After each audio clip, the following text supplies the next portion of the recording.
বন্ধুরা তোমরা সবাই কেমন আছো? আশা করি খুব ভালো আছো। আমিও খুব ভালো আছি। এই দেখো লম্বা লম্বা করে একদম পাতলা করে আলু কেটে নিয়েছি। আর এই হচ্ছে ঝিঙে। আমি আজকে ঝিঙে পোস্ত করব।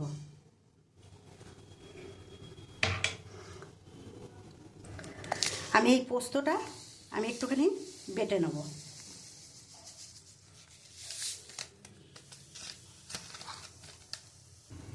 আমার তেলটা গরম হয়ে গেছে।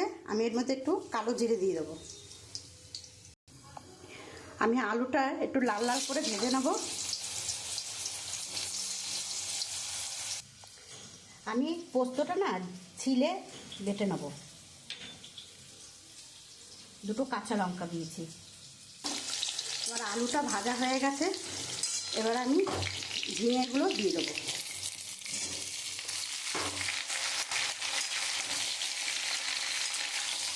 আমি নুন আর হলুদ দিয়ে চাপা দিয়ে দেবো। যেহেতু ঝিঙে জল বেরোবে, আমি কিন্তু জল দেবো না। আমি নুন হলুদ দিয়েছি।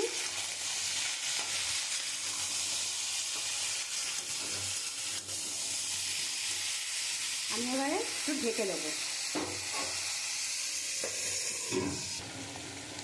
দেখো বন্ধুরা, আমি তো ঝিঙের মধ্যে জল দিইনি, জল বেরিয়ে গেছে।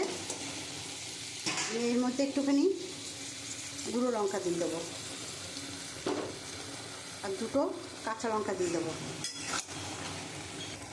আমি যে পোস্তটা বেটে রেখেছি আমি এটা এবারে দিয়ে দেবো।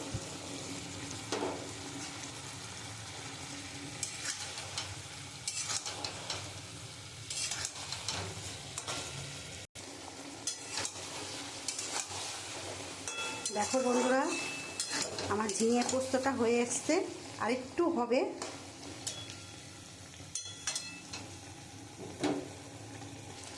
দেখো বন্ধুরা, যেহেতু এটা পোস্ত দিয়ে করলাম, একটু আমি তেল দিয়ে দেবো উপর থেকে।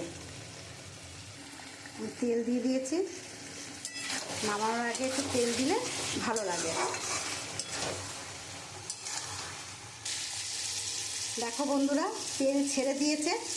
এবার আমি নামিয়ে দেবো।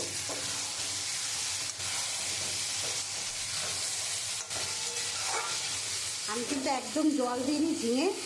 ঝিঙের যে জলটা যে বেরিয়েছে, আমি সেই জলেই পুরো রান্নাটা করেছি। দেখো বন্ধুরা, আমার ঝিঙে পোস্ত হয়ে গেছে। আমি নামিয়ে দিয়েছি। আমার এই ঝিঙা পোস্তটা তোমাদের কেমন লাগলো তোমরা কমেন্ট করে বলবে। আর আমার এই রান্নাটা যদি তোমাদের ভালো লাগে, একটা লাইক কমেন্ট শেয়ার করে দিও।